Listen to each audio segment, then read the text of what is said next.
Hay videojuegos que te marcan y luego está Metal Gear Solid, un juego que desde el minuto uno no quería entretenerte, quería hacerte pensar. Imagina que estás en tu habitación en 1998, acabas de poner el disco en la Play, empieza la cinemática, un hombre desciende por un ascensor submarino, hay cámaras de seguridad, una misión secreta y una voz en la radio que te llama Snake. Todo parece una película de espías, pero luego pasa algo. Un jefe aparece y te habla, te dice que ha leído tu memoria, que sabe que has estado jugando a Castlevania, que puede anticipar cada uno de tus movimientos y de pronto te apaga la consola. No es broma, te apaga la maldita consola. Y ahí entiendes que este juego no es como los demás. Bienvenido a la historia completa de Metal Gear Solid. Todo empezó en 1987, pero no en una consola. Fue en un ordenador japonés llamado MSX2, un sistema poco conocido fuera de Japón, pero muy popular allí. Era como una mezcla entre consola y ordenador, donde se usaban cartuchos y disquetes, pero tenía un problema, era limitado, muy limitado. Hideo Kojima, su creador, no podía hacer un juego lleno de disparos y enemigos por todos lados, así que pensó diferente. ¿Y si el jugador no lucha, sino que se esconde? Así nació el primer Metal Gear, un juego de sigilo, donde controlabas a un soldado llamado Solid Snake. Tu misión, infiltrarte en una base secreta, descubrir los planes del enemigo y destruir un arma nuclear conocida como Metal Gear. Pero lo que de verdad sorprendió fue el final. Tu propio jefe, Big Boss, era el traidor. Te había enviado a morir, el sistema te usó y tú ni siquiera lo sabías. Pero fue en 1998 cuando esa semilla explotó en mil pedazos. Metal Gear Solid llega a PlayStation y cambia absolutamente todo. Ya no son píxeles, ahora hay cinemáticas dobladas, cámaras cinematográficas, actuación de voz y un diseño sonoro envolvente. Por primera vez, un videojuego se sentía como una película interactiva, pero con alma de videojuego. Estás en Shadow Moses, en una base helada en Alaska, y tu misión es clara: detener a Foxhound, un grupo de soldados de élite que amenaza con lanzar un ataque nuclear. Hasta ahí parece una misión de espías, pero eso es solo la superficie. Este juego no te quiere entretener, te quiere romper. Y lo consigue con una jugada que marcó un antes y un después. El combate contra Psycho Mantis no solo es uno de los más recordados de la saga, es uno de los momentos más impactantes de toda la historia del gaming, y en 1998 fue una bomba psicológica. Mantis no solo lucha contigo en el juego, te ataca como jugador real. Antes de empezar el combate te dice algo escalofriante: puedo leerte la mente, y lo hace. Empieza a mencionar los juegos que tiene guardados en tu tarjeta de memoria, y tú, sentado frente a la PlayStation, te congelas. ¿Cómo lo sabe? ¿Cómo puede leer tu consola? Y entonces la locura escala. Mantis hace vibrar tu mando, mueve la pantalla, desvía tus controles, y si intentas atacarlo como cualquier otro jefe, bloquea todo, lee tus movimientos y de pronto la pantalla se apaga totalmente. Sale una imagen negra, como si la consola se hubiese roto. Durante unos segundos crees que el juego ha fallado, te crees la mentira y luego, sin explicación, el juego vuelve. Pero tú ya no estás tranquilo. Ahora sabes que el juego está dispuesto a romper todas las reglas. Y lo más bestia, la única forma de vencerlo es desconectar el mando del puerto 1 y conectarlo al 2. En serio, tenías que cambiar físicamente el mando de la consola, porque si no lo hacías, Mantis siempre sabía lo que ibas a hacer. Eso en 1998 fue demencial, una idea tan rompedora, tan inesperada, que hasta hoy es uno de los mejores momentos de los videojuegos. Kojima no solo quería sorprenderte, quería romper la cuarta pared y decirte: sé que estás ahí. Y eso solo es el principio, porque cada jefe del juego es un personaje profundo, trágico o simbólico. Sniper Wolf, la francotiradora que no siente odio, solo tristeza. Vulcan Raven, el chamán que habla con cuervos y elige morir con honor. Revolver Ocelot, que te muestra que la traición es una herramienta, no una debilidad. Octopus, que ni siquiera aparece como jefe porque ya se hizo pasar por otra persona sin que lo supieras. Y en medio de eso, tú, Solid Snake, un soldado que sabe luchar pero que empieza a preguntarse por qué lo hace. Y lo haces escondido bajo una caja de cartón. Sí, suena absurdo, pero dentro del universo del juego es brillante, porque aquí el sigilo no es cobardía, es supervivencia, y tu ingenio vale más que tus balas. El enfrentamiento final con Liquid Snake, tu clon, es más que una batalla, es una conversación genética, una reflexión sobre quién eres, sobre si puedes escapar de lo que llevas dentro. Y lo peor es que esto solo acaba de empezar.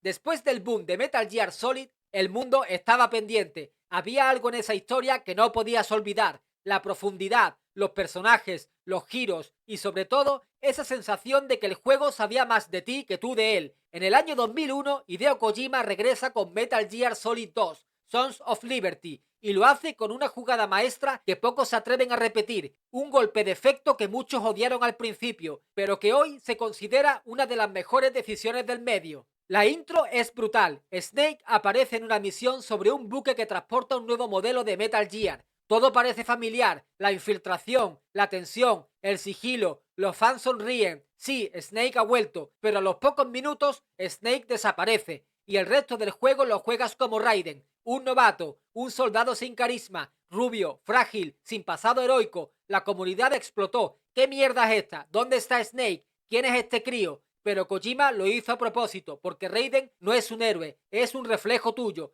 Un jugador sin experiencia, manipulado, engañado, lanzado a una historia que no entiende. Lo que parecía un juego de espías era en realidad una crítica al control de la información, un aviso sobre el futuro de Internet, los datos y la manipulación. Raiden está dentro de un experimento controlado por la IA de los Patriots. Cada recuerdo, cada decisión, cada emoción que vive ha sido programada y al final te das cuenta, tú también estás dentro. Tú, como jugador, fuiste parte del experimento. Todo lo que querías saber sobre el juego era una mentira. Snake vuelve, pero no como el héroe. Ahora es un símbolo, un mentor, una figura que representa todo lo que tú, como Raiden, aún no eres. Y lo más bestia es que lo lanza en 2001. Metal Gear Solid 2 predijo la guerra de la información, las noticias falsas, la manipulación masiva, los filtros de realidad, y lo hizo desde una consola.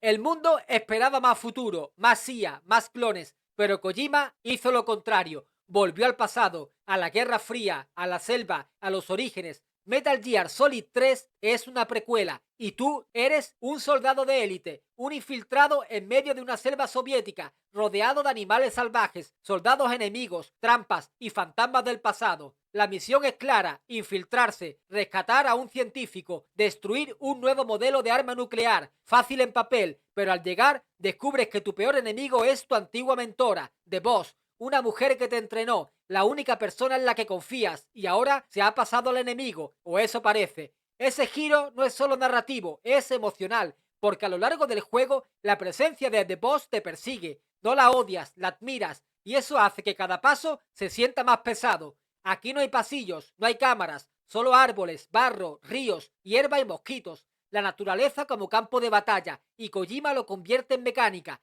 Tienes que cazar para comer, curarte manualmente si te hieren, cambiar de camuflaje según el entorno, usar el entorno para desaparecer, pero entre todo eso el juego no se olvida de ser Metal Gear. Los jefes vuelven a ser arte en sí mismos. The End, un francotirador anciano que puede matarte lentamente o morir de viejo. The Fear, que se mueve como un animal y te ataca desde los árboles. The Sorrow, un jefe que no se lucha, se camina, atravesando un río lleno de almas de los enemigos que tú mismo has matado. Y luego está ella, The Boss, el combate final, tú contra tu mentora, uno de los duelos más poderosos jamás creado en un videojuego. Cuando la vences, no hay música épica, solo silencio y una pistola, y tienes que apretar el gatillo tú. Cuando crees que lo has entendido todo, el juego te dice la verdad.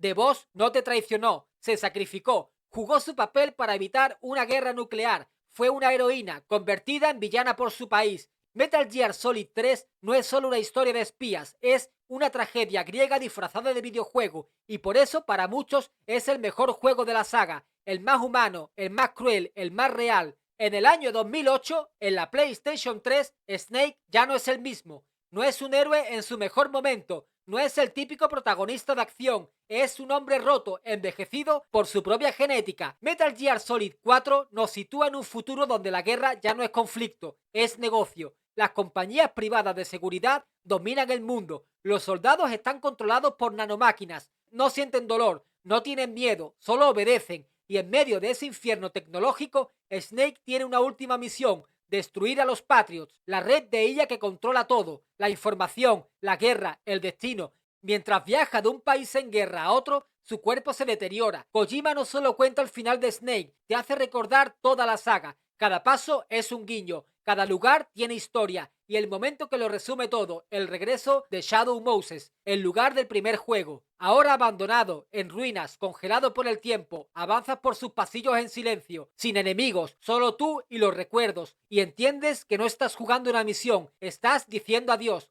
El cierre es tan potente que no necesita explosiones. Solo dos hombres, Snake y Liquid Ocelot, uno frente al otro, sin armas, sin máscaras, a puñetazos. Cuando todo termina, Snake no muere, pero tampoco vive. Se esconde, envejece, acepta su final y en una escena brutal, en un cementerio, frente a la tumba de The Big Boss, el verdadero Big Boss aparece y por primera vez en toda la saga hablan, padre e hijo, y en ese diálogo Snake no encuentra redención. En 2015, después de años de espera, rumores y adelantos espectaculares, llega Metal Gear Solid 5 y desde el principio el juego te lanza una bomba emocional. No eres quien crees que eres. Despiertas en una camilla, sin brazos, sin recuerdos, el hospital está ardiendo, un hombre con la cara vendada te ayuda a escapar. The Phantom Pain es, sin duda, el juego más pulido jugablemente de toda la saga. Cada infiltración, cada misión, cada herramienta, todo funciona como un reloj.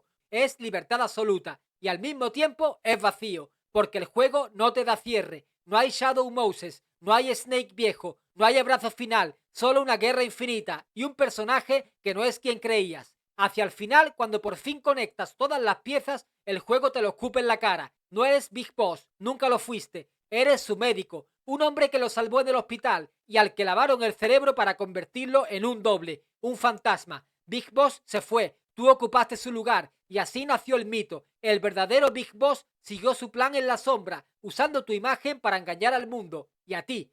Kojima no solo te cambió el protagonista, te convirtió en él. Eras parte de la construcción de la leyenda y ese es el verdadero Phantom Pain. El dolor de ser una sombra de algo más grande, de haber vivido toda una historia que no era tuya. Y cuando el juego termina, no hay créditos normales, no hay secuencia gloriosa, solo un cassette y una verdad que duele más que cualquier muerte.